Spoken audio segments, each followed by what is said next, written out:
Great sports nicknames add flavor to the game. And if we're being honest, it's easier to say Greek Freak than Antetokounmpo, right?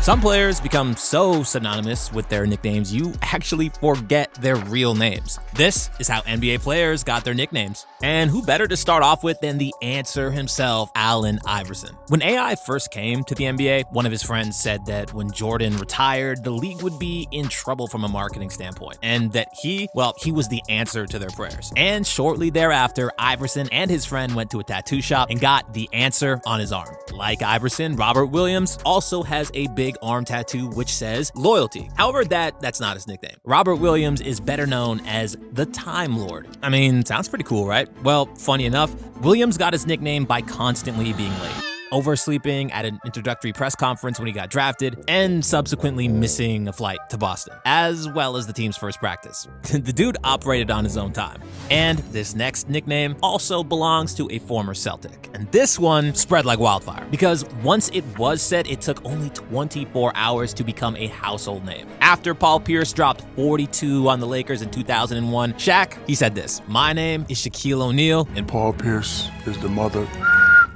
truth." As soon as Shaq said this, all his friends and fans started calling Paul Pierce the Truth. And let's be honest, he is still the truth today. However, Pierce wasn't the only superstar whom Shaq blessed with a nickname. When O'Neal got traded to Miami, it did not take long for him to give Dwayne Wade his new nickname. Due to his unreal speed and quickness, Shaq started calling Wade the Flash. And Shaq, well, he was also pretty famous for calling Chris Anderson Birdman. Birdman.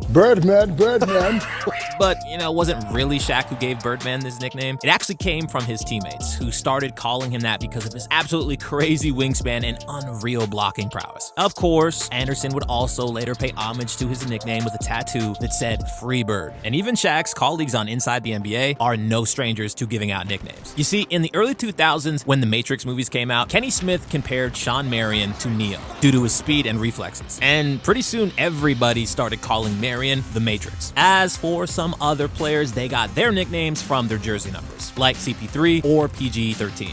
But the best nickname involving a jersey number belonged to the greatest Russian player ever, Andrei Kirilenko. The initials AK and the number 47 on the jersey made it pretty easy to get his nickname. But to make things even crazier, Kirilenko was born in Ijevsk, like the literal town where the AK-47 rifle was manufactured. And while it's generally uncool to give yourself a nickname, you get a pass if you're Kobe Bryant. You see, when explaining how he attacks the basket, Kobe compared himself to a black mamba, one of the quickest and most venomous snakes in the world. I am that killer snake. I'm stone cold, man. And while Kobe was one of the most legendarily good NBA players, the most legendarily bad NBA player became one of the most famous, partly because he made a joke with Kobe's nickname. Brian Scalabrine often joked about his lack of athleticism, and during one presser, he called himself the White Mamba as a counterpart to Kobe's nickname. You see, the idea behind the White Mamba came to Brian when he was wearing white Kobe shoes and said that the shoes were called White Mamba 1s. Another non-superstar who everyone knows about is Nick Young. And just like Scalabrine and Kobe, Young gave himself the nickname Swaggy P. One version of the story is that God came to Nick in a dream and told him the nickname himself. The other, the more believable version that is that his friends started calling him Swaggy due to his fashion sense, and he just added the P. When asked what the P means, Nick really wouldn't tell, but based on his exploits that were revealed to us by D'Angelo Russell, we have a pretty good idea of what that all means.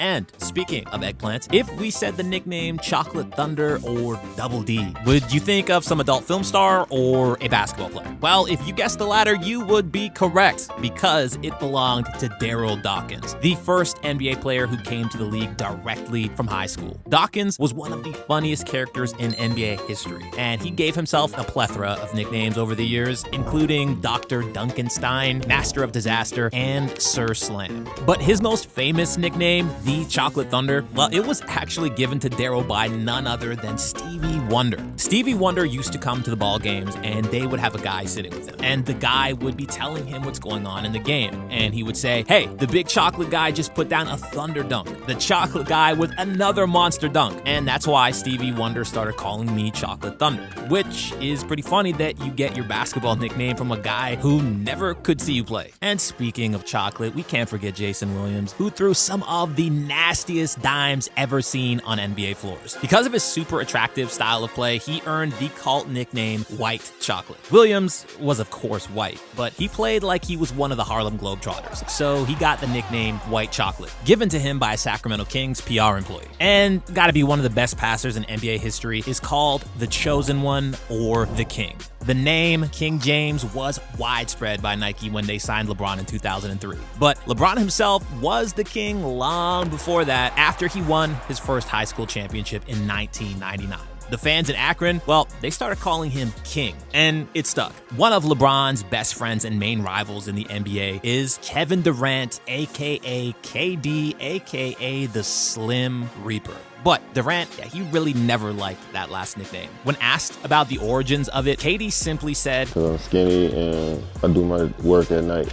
However, these days, most people are using Easy Money Sniper as his nickname, as per his Instagram handle. And KD recently said that his mom used to have a crush on this guy named Hakeem Olajuwon, a man who they called the Dream. He was nicknamed the Dream in college after he dunked so effortlessly that his coach said it looked like a dream. And 7 years later, after Hakeem became the #1 pick in the NBA, there was another first overall pick who had one of the funniest nicknames ever. Larry Johnson was the first pick of the 1991 draft, the Rookie of the Year, and a 2-time All-Star. Johnson was not shy to get in front of the cameras, and he's mostly remembered for his role in the original Space Jam. However, his nickname didn't come because of some Bugs Bunny reference, and in fact, stems from Larry's role in somewhat bizarre Converse commercials where he was dressed as Mrs. Doubtfire, or Medea, if you like Tyler Perry. Larry embraced the nickname Grandmama that he played in the commercials, and that's how most people called him for the rest of his career. But probably one of the weirdest origin stories of someone's nickname belongs to Richard Rip Hamilton,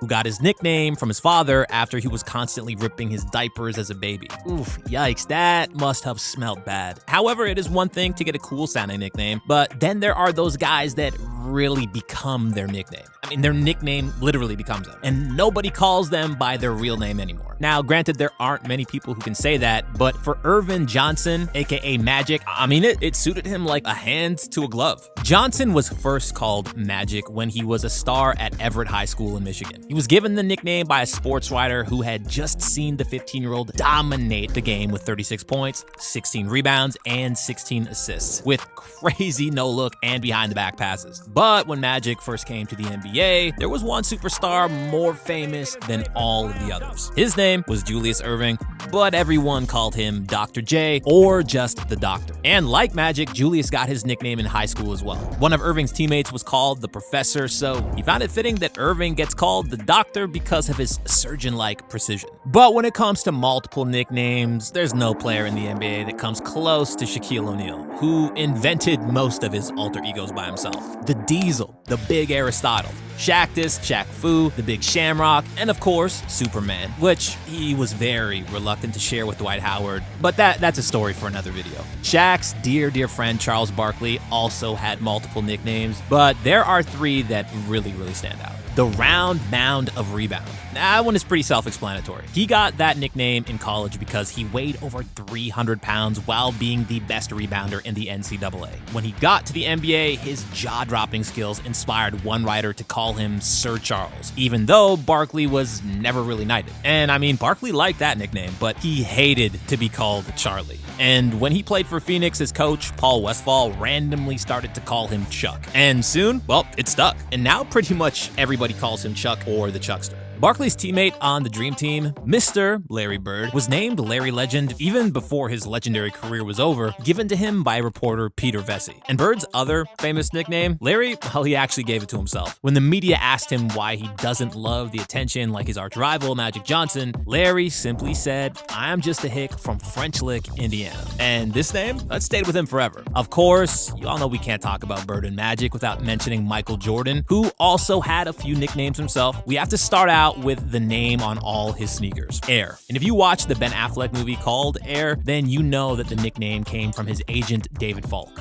Nike's just developed these new running shoes that have air technology that is supposed to cushion your feet. And it's a double entendre in the way Michael Jordan plays basketball, in the air. People later started calling Jordan his Airness. But one of the nicknames that he gave himself was Black Jesus. I have 10 and he has 4 points, right? I'm doing all this talking. He's like, okay. End of the game in the second half, he ended up with 44 and I ended up with 12. And as he's walking off, he's like, be sure and be careful. You never talk to Black Jesus like that. But you see, Jordan wasn't the first NBA player to be called Black Jesus. The original, the OG nickname belonged to Earl the Pearl Monroe, who got nicknamed Jesus, which was absolutely beautifully explained in He Got Game. You know what they call him? What? Jesus. That's what they call him, Jesus, because he was the truth. After the movie came out, Ray Allen often got called by his character in the movie. And when the NBA experimented with nicknames on jerseys, Allen's jersey actually said Jesus Shuttlesworth.